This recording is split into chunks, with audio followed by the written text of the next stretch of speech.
Donc je suis Sophie Fay, je suis chef du service économique à l'Obs et je suis ravie d'animer cette table ronde consacrée à peut-on s'immuniser contre les crises. Je ne sais pas pourquoi, j'arrête pas de dire peut-on s'immiscer dans les crises, ça doit être un rêve de journaliste, mais je crois qu'on va plutôt essayer de s'immuniser cette semaine. Et voilà, la table ronde va vous être présentée par Jean-Michel Charpin, qui est membre du Cercle des économistes. Et pour répondre à la question, vous avez un fantastique panel, puisqu'il y a deux régulateurs qui sont vraiment au cœur du problème, qui sont vraiment chargés de mettre en place ces instruments pour essayer de prévenir ou de minimiser les crises, ou je devrais dire plutôt deux régulatrices, puisque avec nous, Claudia Bourg, qui est vice-présidente de la Bundesbank, va vous donner son point de vue ce matin. Pendant la crise de 2008, Claudia a été professeure à l'université de Tübingen, puis elle a rejoint la Bundesbank, où elle accompagne Jens Wadman, le président, dans tous les réunions du Conseil des gouverneurs, au G20, et donc elle est absolument au cœur de ces sujets. Nous avons aussi Neza Ayad qui est là ce matin, qui est responsable de l'AMF marocaine et qui a une longue expérience aussi de banquière et qui est très impliquée dans la promotion de la place des femmes dans les entreprises au Maroc. Voilà. Ensuite, nous avons deux anciens régulateurs qui ont aussi occupé d'autres fonctions. Alfonso Pratgay, qui a été gouverneur de la Banque d'Argentine à un moment assez difficile pour le pays, puis ministre des Finances argentines au moment où l'Argentine a mis fin au contrôle d'échange et a passé cet accord avec les fonds vautours. Il reviendra peut-être un peu dessus tout à l'heure. Et Paul Tucker, qui était sous-gouverneur de la Banque d'Angleterre au moment de la crise et qui est maintenant membre du Conseil du risque systémique avec d'anciens banquiers centraux qui sont un peu, me disait-il, la conscience des banquiers centraux en commande aujourd'hui. Et Paul Tucker est aussi à Harvard. Et puis, puisqu'on ne peut pas parler de la finance sans parler avec les praticiens de la finance, Bruno Angle, qui est responsable du Crédit Suisse pour la France et la Belgique, et François Mallet, qui dirige Kepler-Chevreux depuis, j'ai oublié la date, depuis 2006, c'est ça? Voilà. Et bon, je vais laisser Jean-Michel Charpin, du Cercle des économistes, vous présenter tous les enjeux de cette session. Merci Sophie. Début août 2007, donc à un mois près, il y a 10 ans, BNP Paribas annonçait qu'elle renonçait à assurer la liquidité de 3 fonds.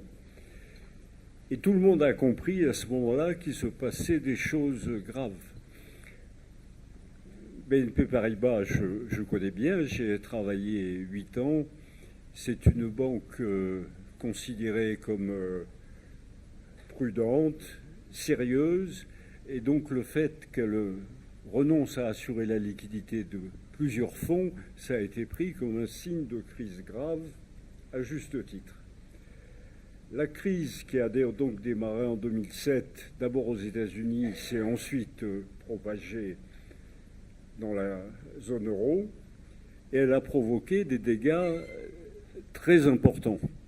Des dégâts qui ont touché surtout aux États-Unis et dès le début les ménages américains, le système financier américain, on se souvient de la faillite de Lehman, les entreprises et même les États, notamment dans la phase européenne avec la situation de la Grèce. Et les interactions dangereuses qui ont été mises à jour à l'occasion de ces crises financières doivent conduire aujourd'hui à réfléchir pour essayer d'éviter une nouvelle crise équivalente. Cependant, avant d'arriver aux questions à notre panel, je souhaite faire 3 remarques. Premièrement, à supposer que ce soit possible, il ne serait cependant pas souhaitable d'éradiquer complètement le risque financier. Parce qu'en même temps, on éradiquerait les initiatives, le dynamisme, on éradiquerait la vie. Personne ne souhaite que s'instaure une paix des cimetières dans laquelle la tranquillité serait achetée au prix de la stagnation des niveaux de vie. Deuxièmement, les gouvernements, les banques centrales et les organisations internationales ont pris conscience lors de la crise financière que l'organisation des circuits financiers avait négligé ou sous-estimé un certain nombre de risques de grande ampleur. Et ils ont donc pris des initiatives pour limiter ces risques, en agissant à différents niveaux pour réduire les zones opaques, mieux encadrer les risques individuels et systémiques et durcir les réglementations prudentielles. On peut toujours penser que ces initiatives ont été trop limitées et qu'on aurait pu en faire plus. Il faut être conscient que ce qui a été fait l'a été dans une ambiance critique de la part des acteurs. Beaucoup des acteurs, on le constatera probablement durant notre discussion, beaucoup des acteurs, notamment financiers, dès la crise passée, ont semblé oublier l'ampleur et la gravité des événements que la finance mondiale venait de traverser. Troisièmement, les politiques monétaires ont été très actives, en recourant notamment aussi bien aux États-Unis qu'en Europe à des méthodes non conventionnelles consistant à des achats de titres de taux de différentes natures. Ces politiques ont considérablement augmenté les bilans des banques centrales et ont infléchi un peu les tendances de l'inflation et de la masse monétaire. C'est une phase maintenant qui est un peu derrière nous. Enfin, Claudia dira ce qu'elle en pense, en ce sens que maintenant, probablement, il va falloir revenir à des politiques monétaires plus conventionnelles, avec la difficulté d'ailleurs que pose le rééquilibrage des bilans des banques centrales. À notre panel, j'ai envie de poser deux catégories de questions. Premièrement, les prémices des prochaines crises sont-elles déjà apparentes? Et si oui, où? Dans les pays développés, aux États-Unis, avec sa nouvelle politique économique, en Chine, dans les pays émergents? Point d'interrogation. Les niveaux d'endettement public et privé préparent-ils des accidents de futur? Le décalage croissant entre la lenteur des gains de productivité et la vigueur des innovations techniques est-il préoccupant? Il y a plusieurs raisons envisagées dans la littérature économique pour expliquer cet écart croissant. Une raison possible serait des investissements sans rendement qui seraient effectivement inquiétants pour l'avenir.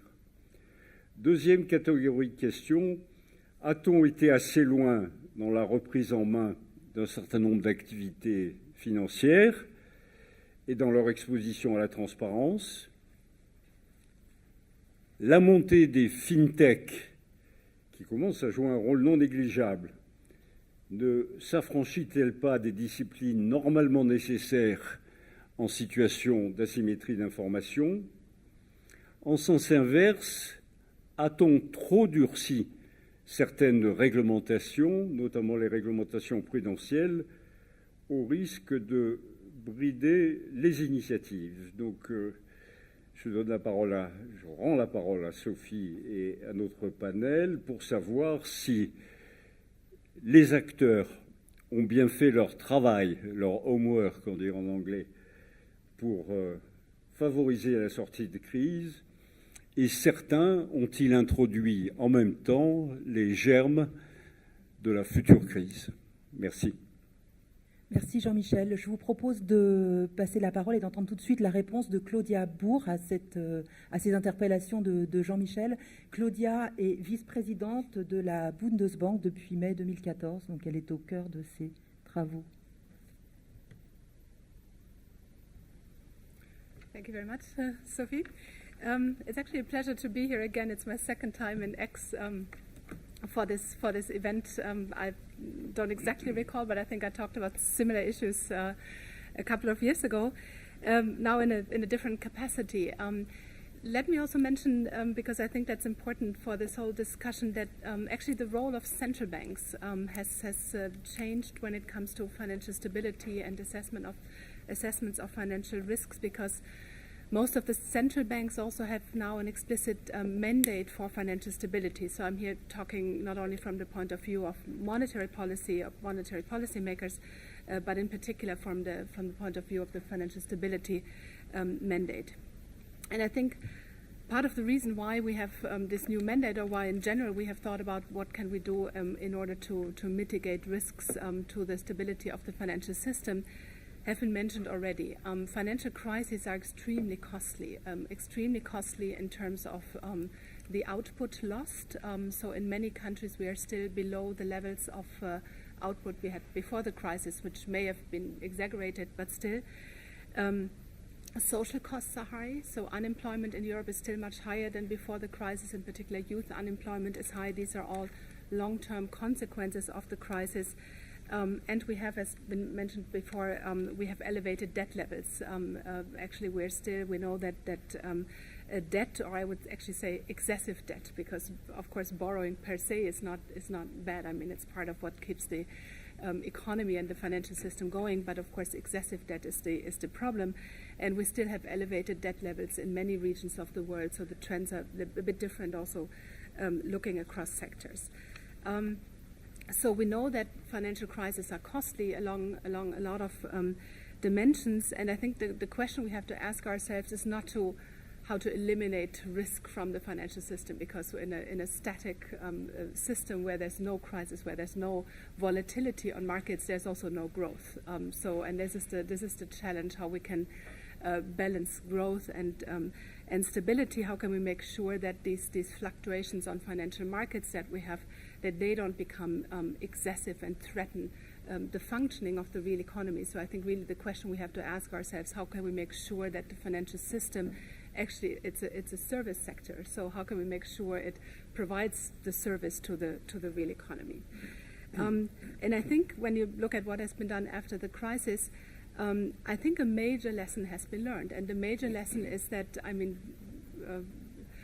maybe not consider all the details now, but the major lesson is that higher capital in the financial system makes the financial system more stable, makes the individual institution more stable, but also mitigates the propagation mechanisms that if we have a small shock hitting the system, that this is infecting the rest of the economy. And I think much has been done. Of course, the details of the regulations are more complex and more complicated, but I think the major lesson that has been learned, that higher capital makes the system more stable, makes the individual institution more stable.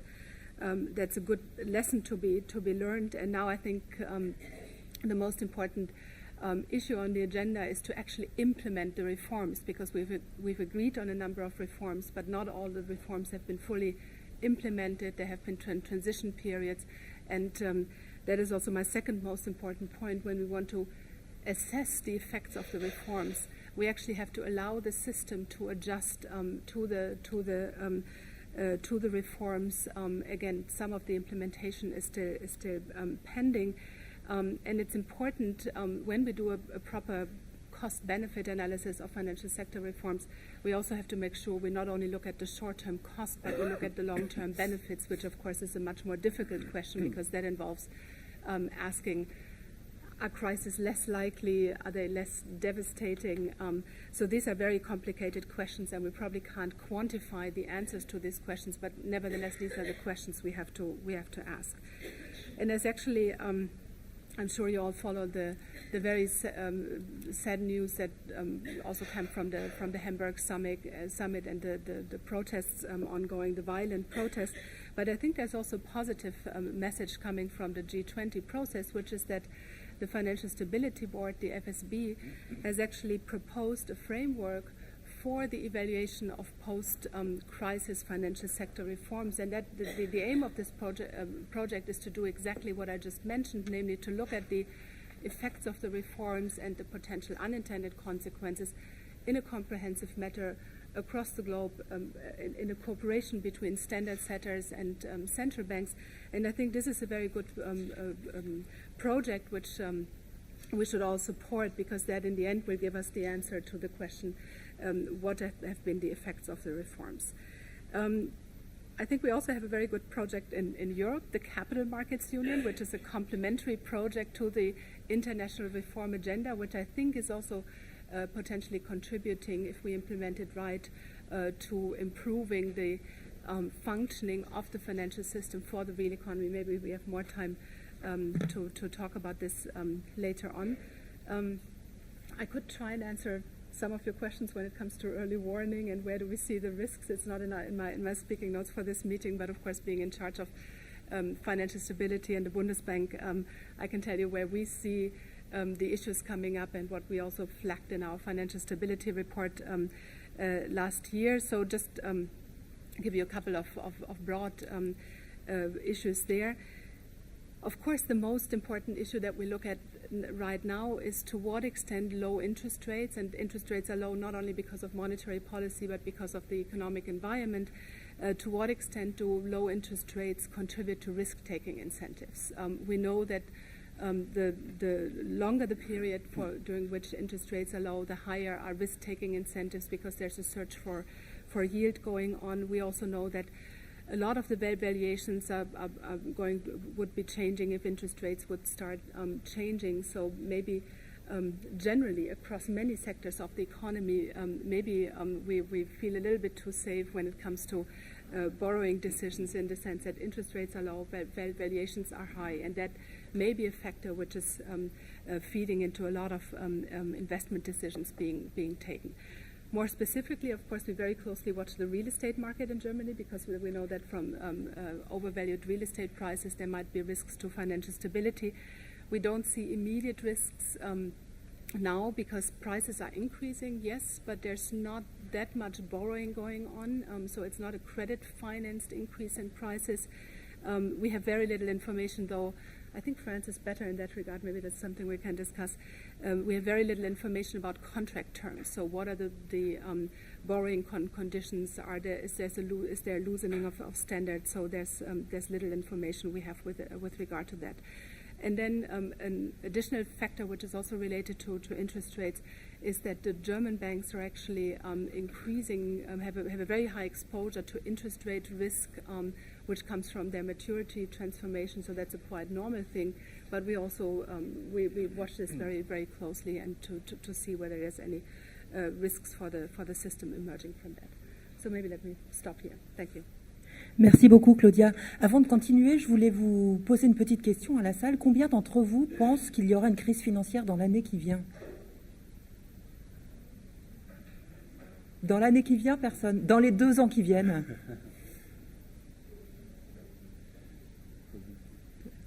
Dans les 5 ans? Le panel peut répondre, hein, si vous vous donnez des indications.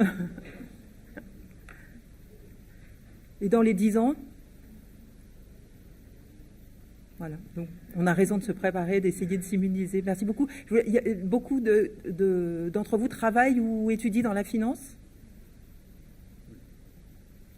Oui, on a une salle d'experts. Voilà.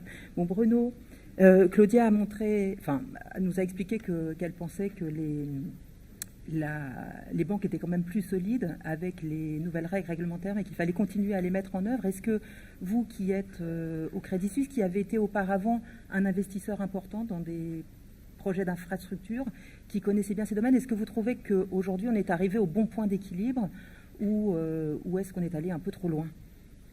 Alors, je vais répondre à la question. Je voudrais commencer par 3 remarques liminaires. Premier point, c'est vous connaissez les 2 points communs entre les journalistes, les politiques et les banquiers. Ce sont probablement les 3 professions les plus détestées au monde. Et le deuxième point commun, c'est que si elles n'existaient pas, il faudrait probablement toutes les 3 les réinventer. Deuxième point, c'est que l'ancien président de la République avait coutume de dire que la finance n'a pas de visage. Je pense que c'est faux.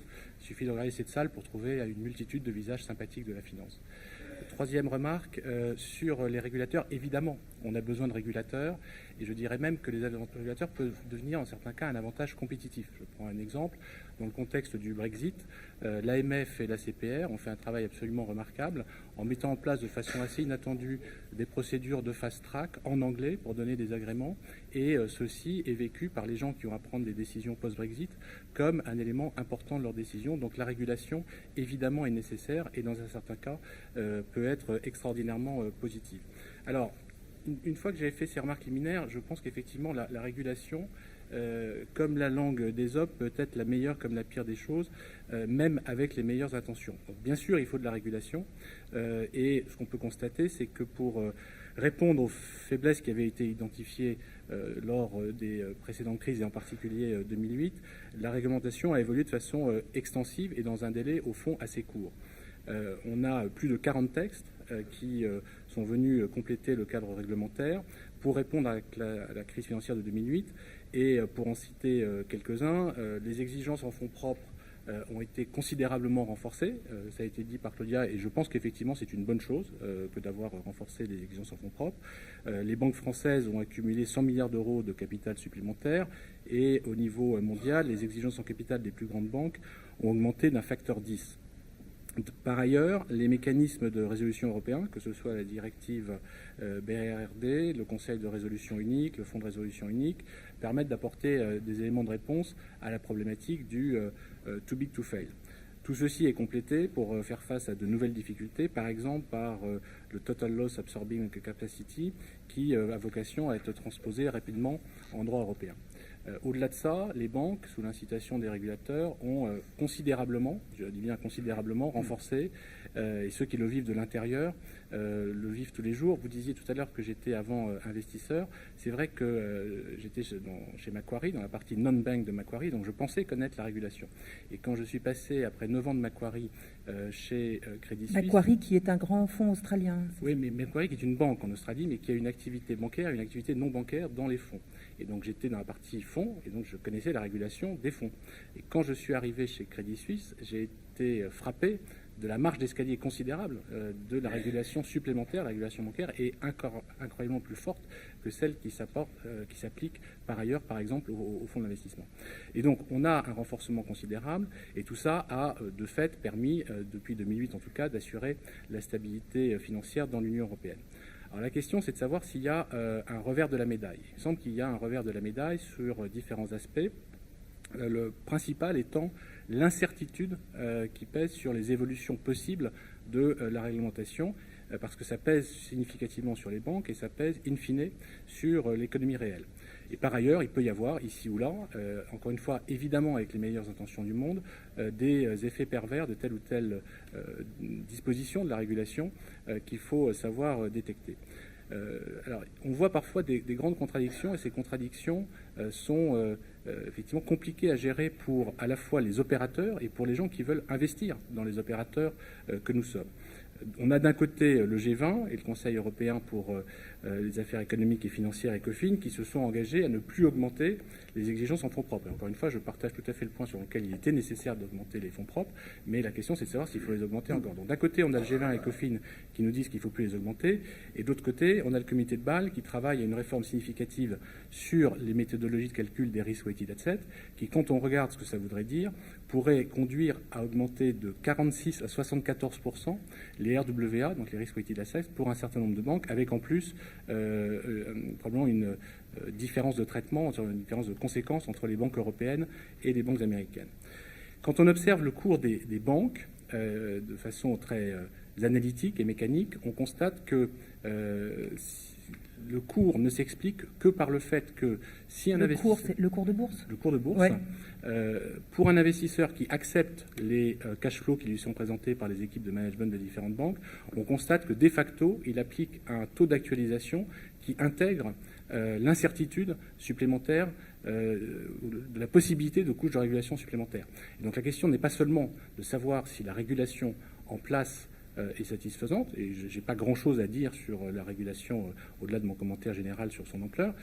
Mais en revanche, le fait qu'il y ait une incertitude sur des couches possibles de régulation supplémentaire, ça c'est un vrai sujet parce que ça pèse sur le cours de bourse des banques, ça pèse sur le bilan des banques et donc ça pèse in fine sur la capacité des banques à intervenir pour l'économie réelle. Alors, par ailleurs, sur un certain nombre de mesures, et on pourrait prendre d'autres exemples, mais pour en citer un ou deux, les exigences liées au nouveau ratio de liquidité, que ce soit le Liquidity Coverage Ratio ou le Net Stable Funding Ratio, ça a conduit à augmenter la détention d'obligations souveraines, ce qui, de facto, a réduit la capacité du bilan des banques à intervenir pour l'économie réelle. Les mêmes réglementations engendrent généralement une réduction de la maturité des mêmes bilans, ce qui pénalise déjà lourdement les prêts d'infrastructure de long terme, malgré le support qui peut exister par ailleurs par des acteurs tels que la BEI. Et donc ce point sur l'incertitude d'éventuelles tranches de régulation future me conduit à faire une proposition un peu nette, qui est de dire que oui, c'était bien d'avoir régulé, mais maintenant qu'on a régulé, il faut se focaliser, comme ça a été dit d'ailleurs excellemment par Claudia, sur l'implémentation des régulations qui ont été mises en place, plutôt que de chercher à en inventer de nouvelles. Et donc je pense qu'il serait approprié d'envisager au niveau du G20 un moratoire de 5 ans pour toute nouvelle régulation et de se focaliser sur la mise en œuvre des régulations existantes. Mais pas de retour en arrière. Non, pas de retour en arrière. Je pense qu'il y a une valeur à réguler, il y a une valeur à avoir une stabilité de la régulation aussi. Et donc je pense qu'une bonne régulation est une régulation stable. C'est un peu comme pour les impôts. Les opérateurs économiques peuvent opérer à peu près dans n'importe quel système. Ce qui est très compliqué à gérer, c'est l'incertitude et le facteur changeant. Voilà ce que je voulais dire. Et je voudrais conclure. Il se trouve que quand j'étais beaucoup plus jeune, j'ai eu un rôle qui pouvait s'apparenter à un rôle de régulateur dans ce domaine complètement différent, qui était celui de la sécurité routière. J'étais au cabinet de Bernard Bosson et j'ai fait partie de ceux qui ont, je ne sais pas si ça va me valoir des tomates à la fin de la séance, mais contribué à faire baisser assez significativement le taux d'alcoolémie de 0,8 à 0,7 puis 0,5 dans les années 93-95.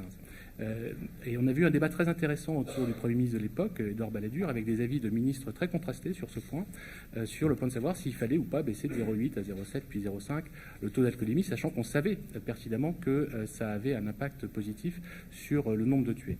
Pour autant, si on veut vraiment aller au bout des choses, on a certes réduit le nombre de tués, mais on a toujours plusieurs milliers de morts. Et alors là, on parle de conséquences sur la prospérité, sur etc. On a plusieurs milliers de morts chaque année en France. Le remède, au fond, qui serait absolu, on le connaît. Il suffirait d'interdire la circulation automobile pour qu'il n'y ait plus d'accidents de la route. Mais est-ce que c'est ça qu'on veut? Et là, je rejoins assez ce qu'a dit Jean-Michel Charpin dans son introduction. Merci. On peut aussi mettre des alcotests pour ouvrir sa porte de voiture. Enfin, on peut quand même réguler un peu plus sans forcément détruire la circulation. Absolument. Et donc, vous avez parfaitement raison, Sophie. Et donc, je pense que ça nous renvoie à ce qui devrait être, je pense, le cœur de notre débat. C'est la régulation, c'est une affaire de curseur. Et la question, c'est de savoir si on a mis le curseur au bon endroit, mais aussi, une fois qu'on pense qu'on l'a trouvé, de ne pas le changer tous les 4 matins. Ça suppose qu'il n'y ait pas de nouvelle crise dans les 5 ans. Donc, voilà. Paul Tucker, je voulais avoir votre avis et savoir si vous, comme vous étiez à la fois gouverneur, sous-gouverneur de la Banque d'Angleterre et surtout que vous faites maintenant partie du Conseil du risque systémique aux côtés de personnalités comme Jean-Claude Trichet, est-ce que vous trouvez que finalement tout va bien, la crise est derrière nous, les banques sont parfaitement régulées, on ne va pas avoir de crise financière avant 10 ans et donc on peut tranquillement installer un moratoire, enlever la taxe sur les transactions financières, faire revenir les banques à Paris. D'ailleurs, si vous avez envie de venir vous installer en France, là, on est prêt. Qu'est-ce que vous en pensez? Est-ce que c'est une sorte de moment idéal pour la finance ou un peu plus inquiet? Sophie, thank you very much. It's very nice to be here. And I apologize for speaking in English. And my thanks to the simultaneous translators, who I must say do an absolutely fantastic job. And we never kind of say thank you to them. They're in the background and speaking to some of you in French. I remember the day in 2007 where the BNP funds suspended redemptions extremely well. I think it was a Thursday, and it was a panicky day. What is not often commented on is that just 5 years before, 2 major banks one continental European, not French for what it's worth, one American, nearly failed. That is almost never commented on, and I mention it. I hadn't been intending to mention it, but when you ask the question, will there be a crisis in 1 year, 5 years, 10 years, there will be another crisis. I don't know when, but what I'm confident about is that if it comes within the biological lifetime of those of us on the panel, not the younger students who I wish a long and successful life to, I think this will be a calamitous event for our way of life, for democracy, for Republican democracy, and for liberal values. I think we are still suffering the consequences of the deeply flawed regulatory system that led to the depth of the crisis in late 2008, 2009. That if a crisis comes within the next 5 or 10 years, it is going to be in circumstances where incomes will have been flattish for more than a quarter of a century, where people on middle incomes, let alone the poor, have reduced prospects compared to my generation and the generation above me, and we cannot expect the political response from the people to be at all friendly. So the stakes are very high indeed, and I say that because I have no sense that the banking industry and the people around the banking industry understand that at all. And I don't mean individual bankers. There'll be 1 or 2 individual bankers on both sides of the Atlantic, but in general, there is a sense of things have returned to normal and everything's okay. Well, we have interest rates on both sides of the Atlantic and zero or near zero and set to remain there for a long time. That's a crisis that isn't an emergency. The economic costs of the last crisis have been absolutely gigantic. I think we're only a third of or halfway through the period of adjustment. And things are better in some respects. There's no doubt that the core of the system, the banking industry, carries more equity and so is more resilient. But in other respects, things are worse. A few of you put up your hands for a crisis in the next year or the next 2 years. Imagine that happens. There's going to be no reducing interest rates from 5% to 0% to cushion the blow. That's impossible, because interest rates aren't going to be anything like 5% in a year's time. In the euro area, they may be 0 still. Mario is still defending extending stimulus.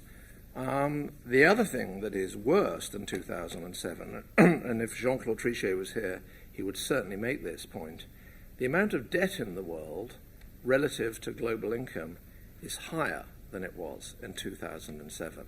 To the extent that we have generated recovery over the past 10 years, it is to a significant degree been by incurring more debt, partly stimulating by monetary policy easing, which I was a perpetrator of and remain proud of. The other things I would say is that the idea of a moratorium, and I'm not picking up on this in a kind of direct way, it's at the very least it has to be that you, those of you in office, will complete the program that is underway. So let me give you 2 examples. The first is there are entities called central counterparties, clearinghouses. It doesn't much matter what they are, but they have become hugely more important to the financial system. Banks became too big to fail by accident. I mean, no one set out to make banks too big to fail. It just happened. These clearinghouses are too important to fail by mandate, by political choice. The Pittsburgh Summit, the equivalent of the G20 summit going on now, endorsed that in the middle of 2009. And yet, even now, 8 years after that summit, there is not a plan for how to handle the failure of a CCP. The other symptom of continuing malaise or need for reform is the penumbra of the financial system, just one step away from the core. As you said, the crisis began with the BNP funds. It then spread to the United States, and in the United States it was non-banks originally in trouble. This shadow banking system is hugely greater across the world now than it was. And some of it is safe and terrific, and some of it will not be safe. And there is not a general policy for dealing with shadow banking. And meanwhile, on the other side of the Atlantic, there is a debate about not only halting progress, but rolling back progress. And some of those people will want to take a gamble with democracy because they don't like our way of life. And I implore those of you in the industry to ensure that you will be amongst the losers if the people turn against us because we let them down again. Thank you. Merci Paul. Nezat Ayad, en tant que régulateur des marchés de capitaux au Maroc et en tant que banquière et observatrice de cette ancienne banquière et observatrice de cette scène économique, vous êtes assez d'accord avec Paul Tucker sur le fait qu'on ne puisse pas complètement s'immuniser contre les crises, et vous m'avez parlé de ce moment de Minsky, donc peut-être voulez-vous développer et puis nous réagir à ce que vient de dire Paul. Oui, bonjour. Je voulais d'abord remercier les organisateurs de m'avoir invité. Je suis ravie d'être là. Vous m'entendez?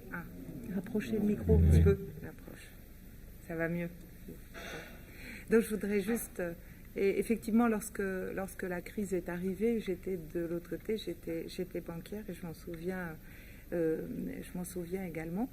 Alors, juste rappeler que, le Maroc, au moment de la crise, en fait, le pays a été relativement épargné.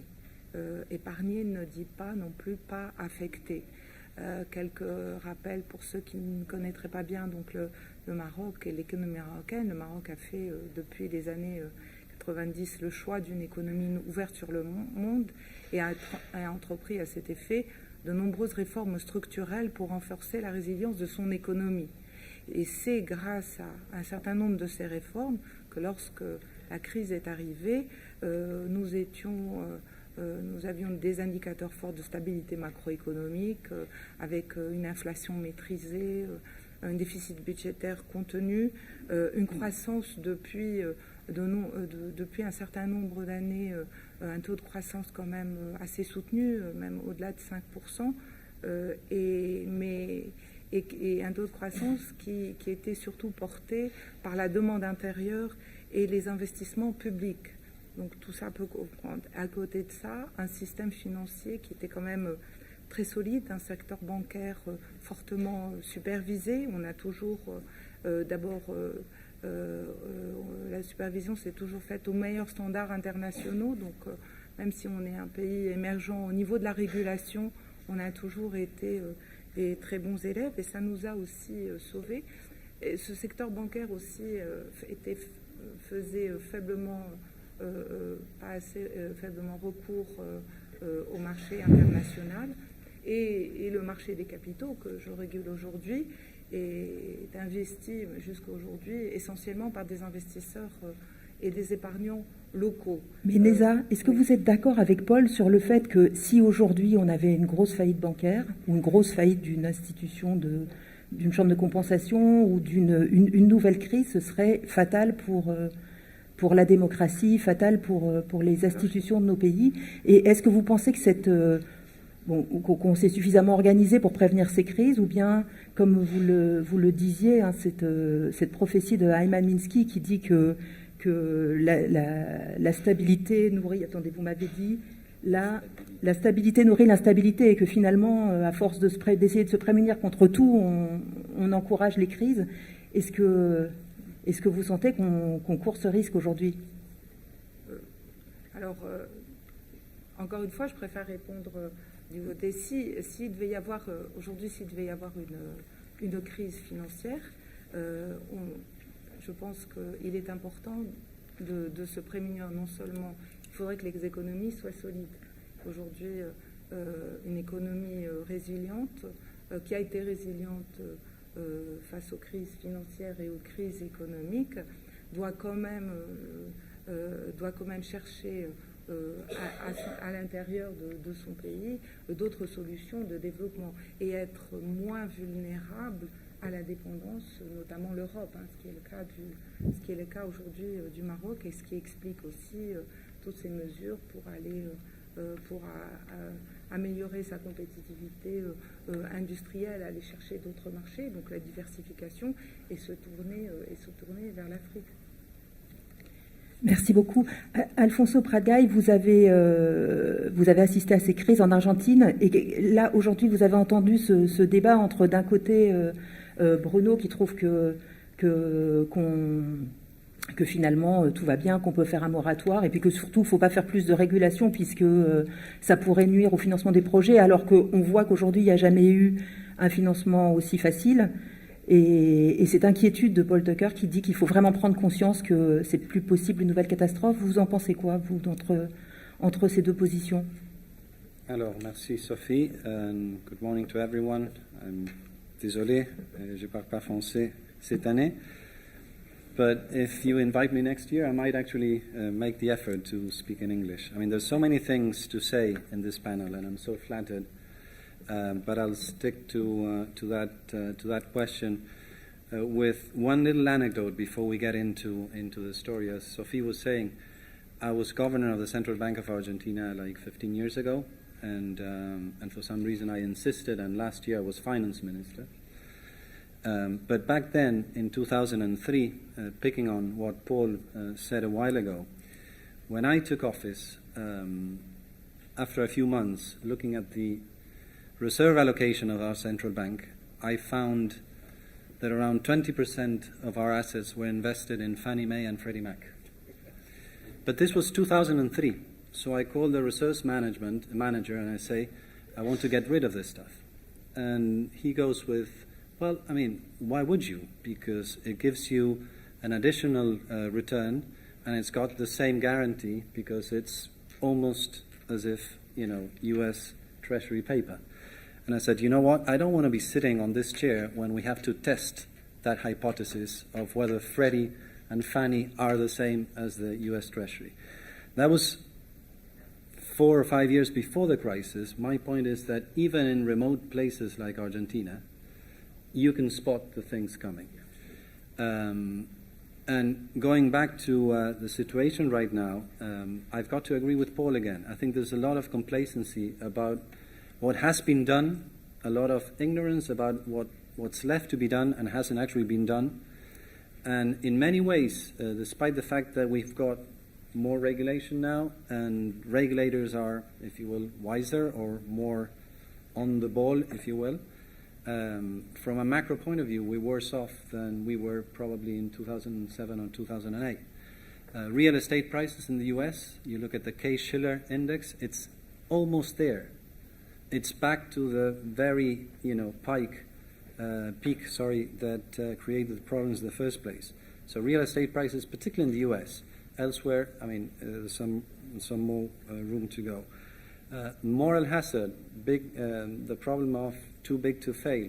We're seeing it everywhere. We're seeing it outside of the banking system, and we're also seeing it inside of the banking system in Europe with what just happened in Italy a couple of weeks ago, something that I think we should reflect upon more seriously. The idea that even if you're not that big enough, someone will come and bail you out is something that is ethically unwarranted. It's almost exclusively dedicated to the banking system, this idea that if you make a big mistake, don't worry because someone will come in and bail you out. I think we should change that. And the other thing is that so far, most of the measures, particularly on the macro front, have been geared towards alleviating the symptoms of the problem, but there have been very little progress made around the causes of the problem. And the flip side of this thought is that debt levels, both public and private, are higher than anywhere over the last, 200 years. Not even after the big wars, the great wars, did debt levels go this high. So I think there's a lot of complacency. I believe that we might be getting close to a Minsky moment, as was mentioned before. I'm worried just as Paul is about the broader implications of that. And in our next intervention, I can say a little bit about what that meant for countries like Argentina, because, you know, we've got a PhD in crisis. I mean, we've got, for the last 40 years, we've had 7 or 8 crises of this like. And the great thing about this administration, which I took part of until recently, is that we avoided an inevitable crisis. But I leave that for, you know, a second part of the panel. Thank you. Merci beaucoup. François Mallet, je voulais vous demander, vous êtes plutôt de quel côté des financiers? Du côté de ceux qui ont pris conscience, comme Paul Tucker l'a dit, ou du côté de ceux qui continuent à danser sur le volcan? Les inconscients. Bon, non, quand même, je ne vais pas commencer comme ça. Mais c'est vrai que finalement, en vous écoutant les uns et les autres, quand même, on est parti sur un discours extrêmement inquiétant. On ne parle que des niveaux de dette. C'est vrai qu'ils sont inquiétants. On parle d'une crise qui va revenir. Alors, on a déjà souffert de la première.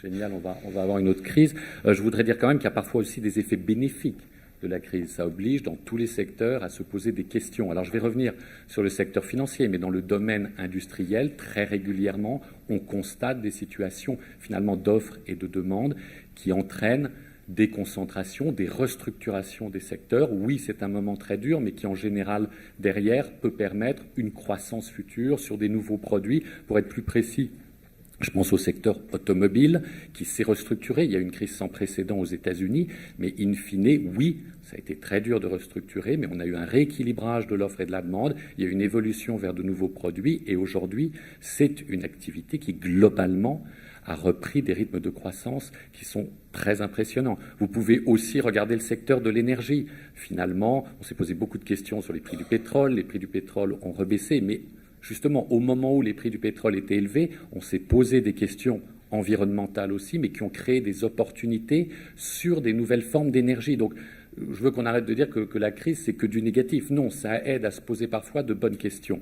Maintenant, dans le secteur financier, alors là, je vais être un tout petit peu plus critique, effectivement, on a donné accès, et sans doute était-ce obligatoire compte tenu de la crise sans précédent que nous avons vécue, à de l'argent pas cher. C'est toujours le cas aujourd'hui, et ça a certainement conduit à des excès.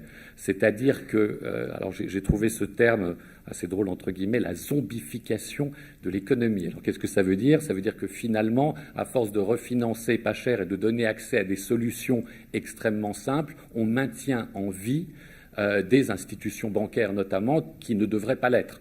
Alors, je sais que je ne devrais pas donner des exemples précis, mais je ne vais pas résister. Très récemment, cette semaine, quand même, on a assisté à un refinancement d'une banque italienne. Je suis désolé de dire que cette banque italienne, ça fait plus de 10 ans que tout le monde sait qu'elle ne devrait plus être là. Donc, je ne comprends pas très bien pourquoi, aujourd'hui, on va la refinancer. Est-ce qu'il y avait un risque systémique? J'en suis pas totalement convaincu. Donc, attention quand même. À force, finalement, de vouloir régler les problèmes, on a peut-être été un tout petit peu trop loin. Et oui, le niveau de dette reste extrêmement élevé dans le monde. Peut-être, et je suis désolé, madame, que les banques centrales ont eu un rôle qui n'a pas forcément été toujours très positif. Par ailleurs, s'agissant des banques centrales, je pense qu'une meilleure communication mondiale est souhaitable. On parle beaucoup de la BCE d'un côté, on parle bien sûr de la Fed de l'autre, de la Banque du Japon. On a parfois le sentiment que peut-être, pour ne pas parler de la Banque centrale en Chine, une meilleure coordination, justement, permettrait de mieux contrôler ou de mieux anticiper les crises. Elle ne les évitera pas, mais en tous les cas, elle évitera qu'elles aient des conséquences comme celles que l'on a vécues au cours de 2008-2009. Donc, je ne veux pas être totalement négatif. Oui, il y a des solutions. Oui, il faut faire très attention. On a les prémices de nouvelles crises, mais ça ouvre des opportunités. Mon dernier point sera sur le secteur financier que je représente, entre guillemets, en tous les cas le secteur des courtiers indépendants, où ça nous a aussi donné des opportunités. Je vais être honnête, le fait que les banques aient eu des difficultés fait qu'elles se sont retirées de certains marchés, que les entreprises ont pu accéder aux marchés financiers via des intermédiaires comme nous et se refinancer de cette façon sans impact sur les bilans bancaires et qui permettent à des agents indépendants qui ont aussi certaines compétences de se développer. Et ça, c'est pas une mauvaise chose, ça n'augmente pas le risque globalement et ça donne l'accès à des entreprises, notamment de taille moyenne, de se refinancer. Et ça, je pense que c'est une des conséquences positives des crises. Mais attention à ne pas aller dans les excès. Je sais qu'à l'origine, vous vouliez me poser la question sur la volatilité, donc je vais y répondre quand même en sous-entendant que je pouvais me réjouir qu'à un moment ou à un autre, la volatilité... Vous n'êtes pas les seuls, les journalistes aussi. On est content d'écrire sur les crises, c'est intéressant. Oui. Donc, c'est des moments où il se passe des choses. Donc, avouez quand même qu'en finance, vous en avez un peu besoin pour... alors, un peu plus de volatilité, oui, mais pas... Si on y résiste, c'est plus faste que les périodes calmes. C'est vrai.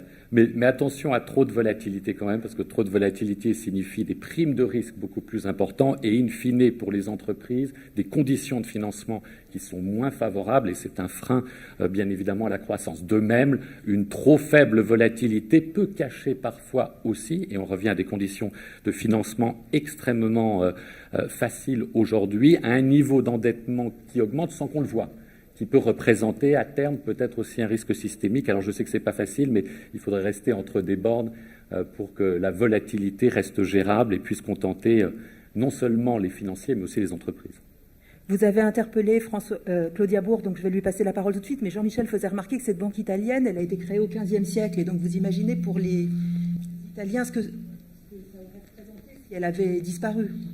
Mais je vais vous dire, enfin, on ne va pas refaire l'histoire, disparu est une chose, mais je pense qu'à un moment très précis, certaines banques, certes étrangères, étaient intéressées par la reprise de cette banque. Et à l'époque, les autorités italiennes l'ont refusé. Certes, c'était peut-être une bonne décision d'un point de vue très italien. Maintenant, sur le coût que ça représente aujourd'hui au niveau des contribuables, qu'ils soient italiens, alors que d'ailleurs je pense que Claudia va répondre, je n'étais pas sûr qu'ils aient le droit de le faire, mais enfin bon, ils l'ont fait, voire un coût au niveau européen. Claudia ?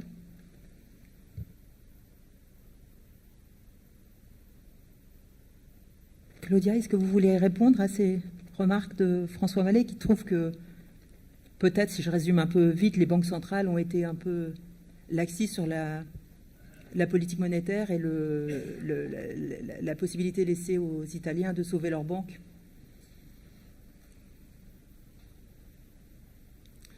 Well, the answer to that question is relatively easy because I cannot talk here about monetary policy and I can't talk about Italian banks, let alone specific Italian banks. So that's unfortunate. But I would like to briefly come back to the bigger point that has been raised. To what extent do we need better coordination across central banks? And I think, well, and here I think we're also talking about regulatory policies and financial stability, not just monetary policy. And I think there is actually a lot of coordination going on. So we have a lot of international fora where we do exactly that coordination. So the G20, the Finance Track, the Financial Stability Board, Basel, I mean, these are all fora in which we discuss. But of course, there's also national mandates. So, I mean, this is a discussion we are now having about what can the G20 do, and it's, can it ever be binding? And I think that also has to be borne in mind that for many areas, and when you think about financial stability policies, we actually have national mandates. We do have coordination at the European level, which is a bit stricter than the international coordination. But I think that's also important to bear in mind that with the decisions we take, in particular when it comes to financial regulations, I mean, these can also interfere with the activities of the financial sector. The real economies, they need to be defended. There needs to be democratic accountability. So this is, I think, the balance we have to strike. No, we take measures that have an impact on the economy, so they need to be well justified, and there needs to be this accountability. So, but I think, by and large, I think what we are achieving in the G20 in this international fora is useful, and I wish the best of luck to the Argentinian presidency, which is actually coming after ours next year. If I may, I would like to make a quick point about this uncertainty. Concerning regulations and the idea of the moratorium. So, and I leave everything aside which is related to negotiations, which also create a layer of uncertainty, obviously. But I think in substance, the point, if I understood it correctly, is also related to complexity of regulations. That, of course, we have a very complex regulatory system. And let us not forget why the regulations are complex, because we try to address, when you look at the regular banking regulations, you try to address the underlying risks and to have a risk-based measure of regulation. Then we add it on the standard banking regulation. We end at macroprudential regulation, which is also an additional layer of complexity. So maybe at the end of the process, which I described, that we have to look at what are the effects, and this is going to take some time to actually assess it. Maybe collectively we will come to the agreement that there's been excessive complexity and that we simplify the rules. But I think then there's always a trade-off. That means we are less precise with regard to maybe risk measurement and aligning the regulations with risk. And then we need to have this issue we have to address by maybe having higher capital requirements. So there's a trade-off. That's all I want to say. That's the complexity, which is also to some extent creating uncertainty, that comes at a cost, and we also have to weigh maybe higher capital against this. But again, this is not a concrete proposal, but this is just saying how we should look at the trade-offs. It's not all that easy, so we can't simply stop talking about regulation. Of course, any regulation needs a justification, but if we see new risks emerging, we must be able to act, and that's our responsibility to the general public. So we can't just say we stop doing all this. On a note where I think we can do something, and this is more a European project, many people on the panel mentioned high levels of debt, and this is why I mentioned the Capital Markets Union, because that I think is a European project where we can go through our different regulations, not only the direct financial sector banking regulations, and look at where are regulations or incentives that encourage borrowing. And maybe we also have to talk about things like tax incentives, which encourage borrowing. And I think this is a project we can push forward. It came up a couple of years ago in Europe, so that could be exactly that type of complementary project that we need. Thank you. Oui, juste une question, et sur votre dernier point, vous parlez de tax incentives. Alors là, peut-être je me suis perdu, mais on n'a effectivement pas parlé de la relation entre les banques centrales et les gouvernements. Parce que vous parlez de tax incentives, bon, il me semble que ce n'est pas forcément la décision des banques centrales aujourd'hui. Donc comment vous envisagez justement une coopération avec les gouvernements, ou est-ce que vous imaginez que demain, il faudra, en tous les cas au niveau européen, un gouvernement supranational ?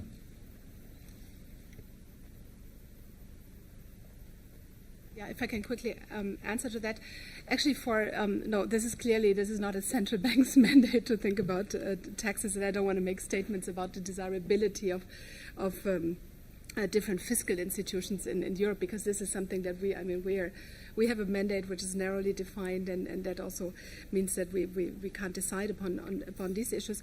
But actually, many of the regulations we are talking about now, again, generally speaking, we need governments, we need the parliamentary process for this. So we can't simply say as central banks we may have views on things. Maybe I also have views as a citizen, but we can't decide on these issues that we are talking about alone. So this is also why financial stability, for instance, also mandate that we share with the Ministry of Finance, for example. Oui, je voulais rebondir sur plusieurs des choses très intéressantes qui ont été dites par les panélistes. Le premier point, c'est, au risque de surprendre Paul Tucker, je suis complètement d'accord avec lui sur ce qu'il a énoncé sur ce que seraient les conséquences d'une nouvelle crise majeure pour l'ensemble des acteurs, et notamment pour les banques elles-mêmes. Et donc ça, je partage à 200%. C'est peut-être parce que je suis un banquier relativement récent, c'est peut-être pas partagé par tous mes collègues, c'est partagé par un certain nombre de mes collègues, y compris j'en vois dans la salle. Et je crois que ça renvoie à une autre question, qui est qu'au-delà de la question de la régulation, il y a la question de l'éthique. Et qui serait, à mon avis, un débat en soi, et qui mériterait une autre table ronde. Mais si on réfléchit un peu et qu'on regarde depuis 9 ans l'énergie qui a été mise pour mettre en place des régulations qui sont effectivement nécessairement techniques et complexes, et l'énergie comparative qui a été mise sur les sujets d'éthique, je pense qu'il y a une disproportion considérable. Et ça ne veut pas dire que rien n'a été fait en matière d'éthique, et les banques, Crédit Suisse en premier, travaillent beaucoup dans ces programmes de formation, d'onboarding, etc., sur ces questions-là. Mais je pense que quand on regarde le poids de l'un et de l'autre, si on veut vraiment faire des progrès considérables, il ne suffira pas d'avoir des couches supplémentaires de régulation, il faudra faire des progrès majeurs en termes d'éthique. Pour ceux que ça intéresse, je renvoie à un roman qui a été écrit par un banquier qui est un Nix de ma promo, qui s'appelle Bertrand Fitoussi, qui s'appelle Crise, justement, Crise et Châtiment, qui relate les événements de 2007-2009 de façon très intéressante. C'est romancé, mais on sent qu'il y a du vécu, et ça renvoie fondamentalement à cette question de l'éthique. Deuxième point, c'est que... Mais l'éthique, pour vous, c'est quoi dans l'occurrence? Je vais y revenir. Deuxième point, c'est que je pense qu'il ne faut pas opposer les banquiers et les régulateurs. Je pense que les banquiers et les régulateurs, pour les raisons qu'on a évoquées, sont dans le même bateau. Ils sont fondamentalement dans le même bateau. Donc, ou bien on arrivera à bon port ensemble, ou bien on sombrera ensemble. Et donc la question, c'est de voir comment on peut avancer ensemble sur ces sujets. Et dernier point, il y a quelques années ici à Aix, Michel Barnier, qui à l'époque était à la Commission européenne, avait fait une grande envolée sur le thème mesdames et messieurs, la régulation ne fera pas semblant parce que la crise, elle n'a pas fait semblant. Et il me semble que dans certains cas, malheureusement, et malheureusement pour tout le monde, la régulation fait semblant. Quand j'étais chez Macquarie sur un sujet de régulation assurantielle et non pas bancaire, il y avait un projet de Solvency II qui conduisait à mettre la même charge en capital pour, je vois des fonds d'infrastructure au premier rang, pour les fonds d'infrastructure, les fonds de private equity et les hedge funds. Et donc, si vous êtes un assureur rationnel et qu'on vous met la même charge en capital pour des espoirs de retour très différents entre le fonds d'infrastructure, le PI et les hedge funds, rationnellement, vous devez aller vers le hedge fund. Et je ne suis pas sûr que c'est ça que la régulation voulait. Donc, quand la régulation se trompe, elle dessert la régulation elle-même. Et alors, l'éthique, comment vous définissez l'éthique ? Est-ce qu'on peut trouver une éthique commune en finance alors que justement, il faut différentes personnes pour prendre différents risques, donc on ne peut pas tous avoir la même... Moi, je crois d'éthique nécessairement. Je crois que si vous avez des gens qui n'ont pas d'éthique, vous pourrez mettre en place toutes les régulations que vous voulez. Ils passeront outre la régulation, et donc ils créeront des risques qui se retourneront contre l'ensemble du système. Et donc je pense que, bien entendu, il faut de la régulation. Moi, je plaide pour qu'elle soit stable dans le temps, parce que je crois que c'est important pour les opérateurs eux-mêmes et pour leur capacité à être utile à l'économie dans son ensemble. Donc c'était le sens de mon message sur le moratoire. Je pense qu'il est important qu'il y ait une situation stable. Mais je crois qu'une régulation qui ferait l'hypothèse que les hommes qui opèrent sont des robots et qui ferait l'impasse sur la nécessité de développer l'éthique, au fond, aurait toutes les chances d'échouer. D'accord, on a commencé avec les paradis fiscaux, on voit que c'est un peu dur l'éthique quand même à mettre en place. Oui, je voulais un peu, en écoutant les uns et les autres, et moi venant d'un pays où le marché des capitaux n'est pas aussi développé que sur un marché mature, je voulais juste, et en vous écoutant, est-ce que, je veux dire, un des défis de ce développement de ce marché des capitaux sera aussi de le développer pour financer l'économie réelle. Parce que je pense que des origines aussi des crises, c'était que les opérations financières et les opérations sur le marché, c'était un peu éloigné de la réalité de l'économie. Et donc c'est quelque chose qui, dans le cadre d'un développement et dans le cadre de la régulation, va être important.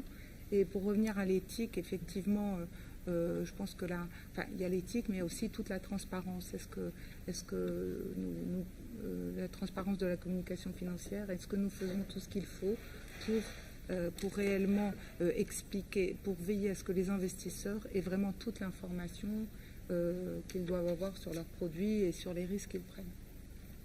Alfonso, vous vouliez dire quelque chose, puis on passera la question à l'étudiant pour la parole à l'étudiant qui doit poser une question qui va rejoindre ce que vous disiez, Nezat Ayat. No, just briefly on the ethical point that Bruno is bringing to the table, and on your concern about how to bring it down to earth, basically. I think this is a very important question, and I think we need to design new codes of conduct between the different participants of the financial system.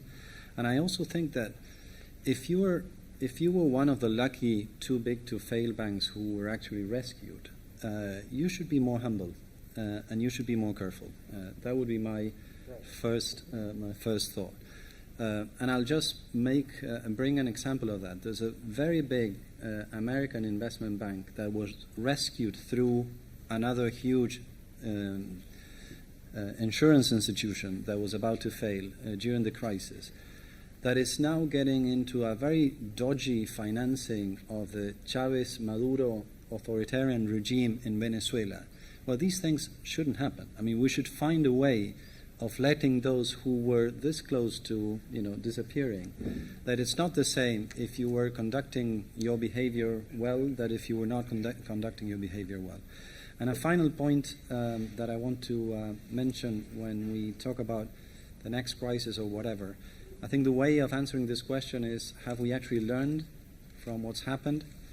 And when you ask that question, it's basically a three-track answer. You need to ask academics and look into what academics are rethinking about what's happened, but you also need to ask authorities and the people, the population by and large. And this would bring me into a topic that would demand probably a whole day, which is the nascent populism that you're seeing across the world. And this would be another reason to be worried, very worried as Paul is, in the developed world, because if you combine the lack of monetary and financial instruments with the demand for populism that was not there in the developed market in the first place, and that it happens to be in some pockets of Europe and in the US, then it's going to be a lot more difficult for authorities to take the punch bowl away. Julien Lepotier. Bonjour, merci de vos interventions. C'est un vrai plaisir de pouvoir entendre des personnalités de votre niveau donc à Aix. Donc merci d'être venu à Aix déjà pour cette session. Déjà pour le constat, je voudrais dire que je pense que c'est très bien que vous ayez insisté pour dire bon, on ne peut pas immuniser contre les crises, mais il faut les limiter. Parce que mine de rien, les conséquences pour beaucoup de gens sont assez terribles. J'ai deux petites questions dans la question. La première question, c'est on n'a pas beaucoup parlé du shadow banking. Je sais qu'il y a une partie du shadow banking qui permet d'assurer certains produits, mais comment on régule entre guillemets le mauvais shadow banking?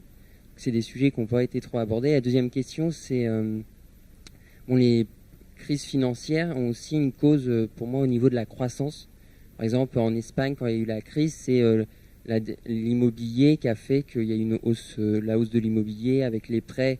Vu qu'il y a eu la zone euro, il y a eu beaucoup de prêts qui ont été accordés aux Espagnols qui n'avaient pas forcément les fonds. Et aux États-Unis, on peut retrouver avec les subprimes des choses analogues. Donc comment on fait pour que les régulateurs, entre guillemets, alertent avant que la bulle éclate? Je pense que c'est un sujet de coordination qui est important. Merci de vos réponses. Paul Tucker, vous voulez... Thank you very much. Can I just say one point about the ethics thing quickly, which is, for any of us, whatever we do in life, I think we need to get our rewards from it in terms of social esteem and not just in terms of money. And over the long run, if I think about kind of 25 years or something like that, I don't believe that we will restore ethics in banking and finance unless people are proud to be bankers and that gives them social esteem in their community, rather than that, never mind what anyone thinks of me, I'm spectacularly rich, or I've transformed my family's living standards. On shadow banking, if I may say so, I think it's a great question. There's a fashion now for saying that it's not a very useful expression.